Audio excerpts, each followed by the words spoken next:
Welcome back, dear friends, to the Crimson Academy's study of the Kitab-i-Iqan. In this section, we're covering paragraph 79 through 82 of the Kitab-i-Iqan. Baha'u'llah continues his interpretation of the prophecy recorded in Matthew. And then shall all the tribes of the earth mourn, and they shall see the Son of Man coming in the clouds of heaven with power and great glory. Again, this is from book of Matthew, chapter 24, verse 30. The focus of this section is on the meaning of the term clouds, as interpreted by Baha'u'llah. Some key points from these paragraphs, 79 through 82, are the term cloud is interpreted by Baha'u'llah as the abrogation of the laws and traditions of the previous dispensation. Another meaning of cloud is the appearance of the manifestation of God in the temple of a human. The double nature and double station of the manifestations of God blind the spiritual eyes of men. Blind imitations have prevented people from seeing the divine station of the manifestations of God, and have resulted in their persecution. The term cloud has other meanings in sacred scriptures. In paragraph 79, Baha'u'llah describes the term clouds as those things that are contrary to the ways and desires of men. In particular, cloud represents two types of veils that blind the eyes of men and prevent them from perceiving the reality of a new manifestation of God. He further explains these two veils in paragraph 80. The coming of a new religion is always the sign of the appearance of a new day. The previous religion has lost its momentum and spirit, and its laws and teachings do not address the critical issues and problems facing society.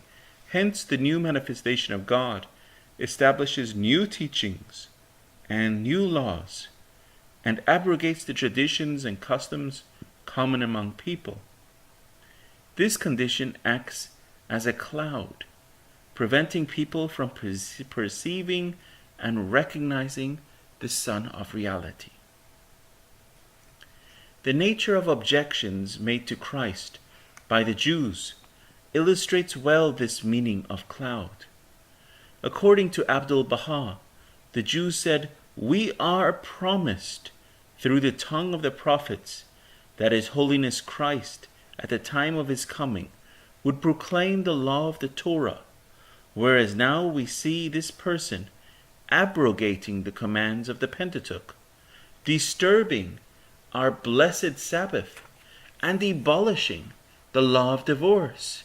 He has left nothing of the ancient law of Moses. Therefore, he is the enemy of Moses." And friends, this is from Abdul-Baha, Foundation of World Unity, page 75.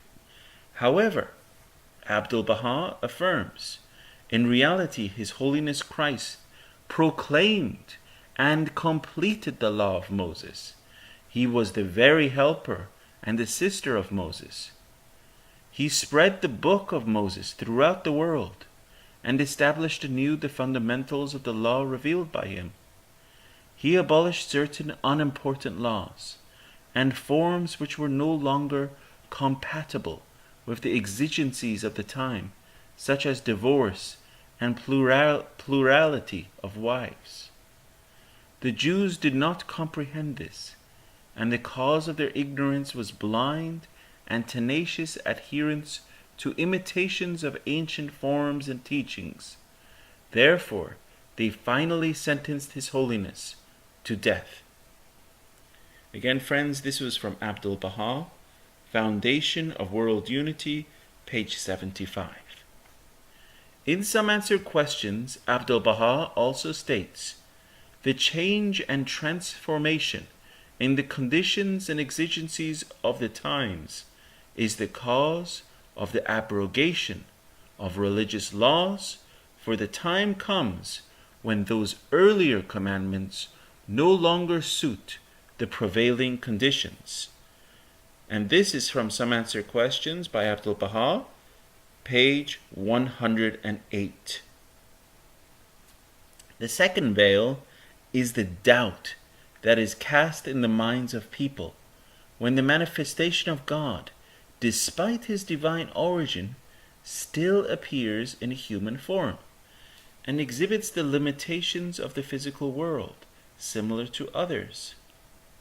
Such doubt and confusion occurs when the double nature and double station of the manifestations of God are not understood. Baha'u'llah states that a manifestation of God, this mysterious and ethereal being, has been assigned a twofold nature. And this is from Baha'u'llah, Gleanings from the Writings of Baha'u'llah, page 66. The first is a physical nature that pertains to the world of matter, and the second is a spiritual nature born of the substance of God himself. The manifestation of God is also endowed with a double station. In the first station, he is the mouthpiece of God, and his voice is the voice of God. Is the voice of God himself. In one of his tablets, again, this is from the Gleanings from the Writings of Baha'u'llah, page 66, Baha'u'llah quotes a number of hadiths from Islam to describe the nature of this situation. Manifold and mysterious is my relationship with God. I am he, himself, and he is I, myself, except that I am, and he is, that he is. Arise, O Muhammad, for lo, the lover and the beloved are joined together and made one in thee. And again, there is no distinction whatsoever between thee and them, except that they are thy servants. Regarding the station of the manifestation of God, Baha'u'llah states, the second station is the human station, exemplified by the following verses. I am but a man like you. Say, praise be to my Lord. Am I more than a man, an apostle? And this is from Gleanings from the Writings of Baha'u'llah, page 67. There are a number of accounts in the Quran in which the religious leaders of the time warned people not to follow Muhammad because he was a man like them. Baha'u'llah refers to one occasion in paragraph 80. Another occasion was when the leaders of religion cautioned people that Muhammad is but a man like yourselves. He eateth what ye eat, and he drinketh of what ye drink. And if ye obey a man like yourselves, then ye will surely be undone.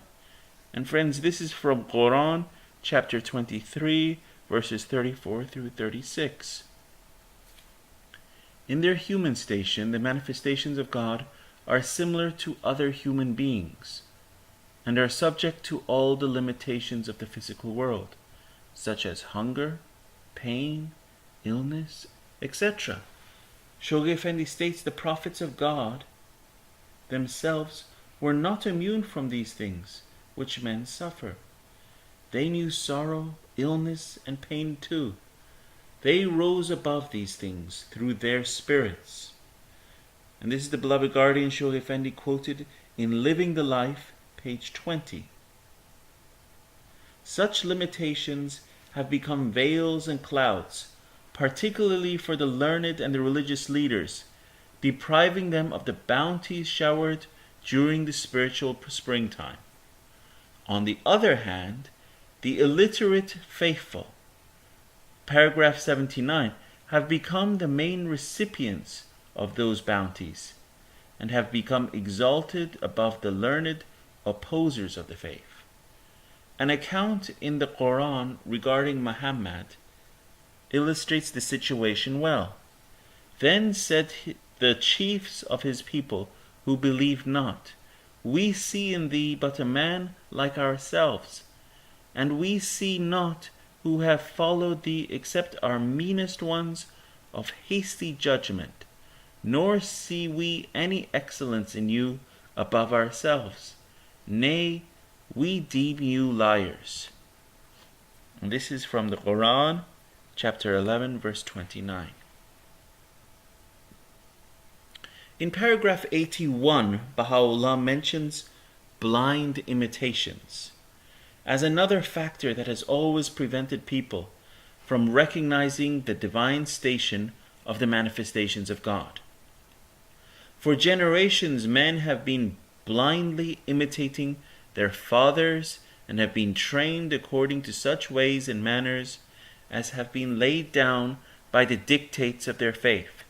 They have fiercely opposed someone apparently equal to them, who claims to be a new manifestation of God, abrogating the laws and teachings current among them, and replacing them with new laws.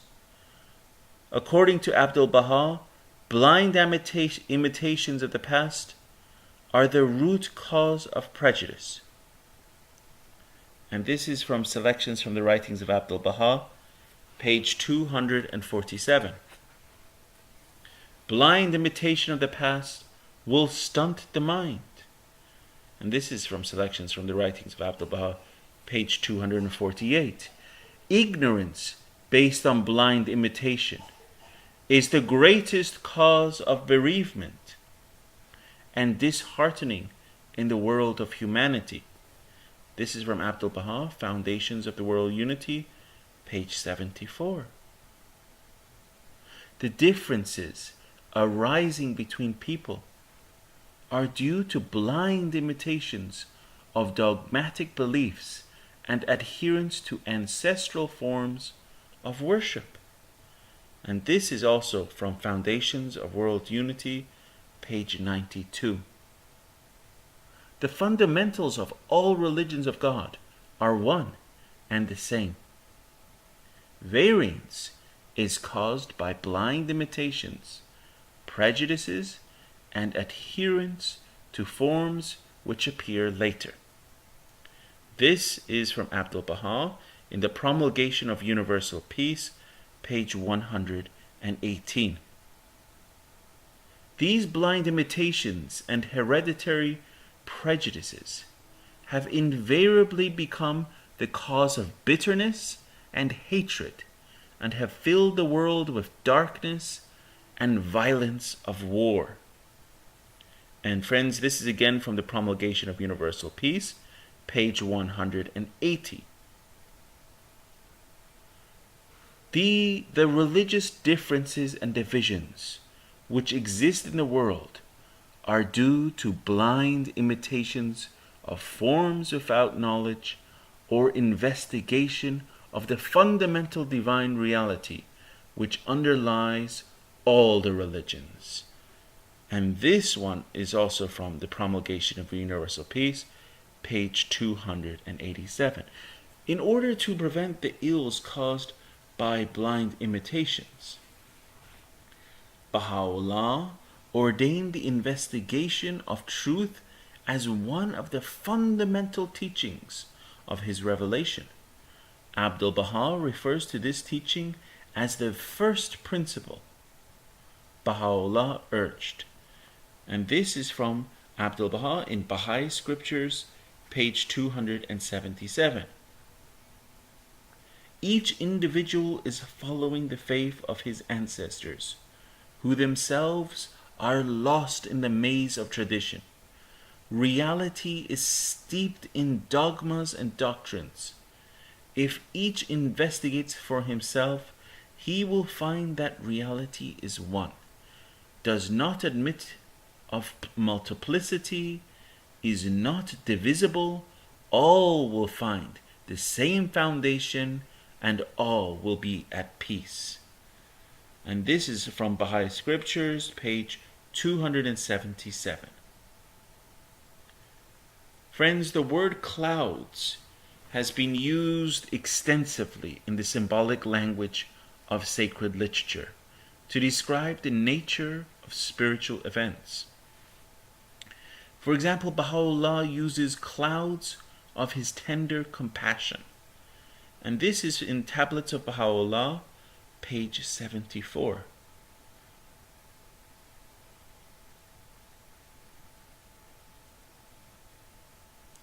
For example, Baha'u'llah uses clouds of his tender compassion to describe the abundance of his life-giving compassion that pours down on the world of existence, just as rain falls from the clouds. Similarly, the analogy of clouds has been used in the clouds of divine mercy. And this is from Tablets of Baha'u'llah, page 85. And clouds of his limitless grace. And friends, this one is also from Tablets of Baha'u'llah, page 86. On the other hand, thick clouds are used as a signs of storm, disturbance, and destruction, tyranny and oppression, as in the thick clouds of tyranny. And this is in Tablets of Baha'u'llah, page 84. Abdul-Baha uses similar imageries in his writings. For example, he refers to the clouds and mists of imitations that have obscured the sun of truth. And this was from Abdul-Baha in Baha'i World Faith, page 256. In the context of the verse, coming in the clouds of heaven, Baha'u'llah has interpreted the term clouds as the human temple.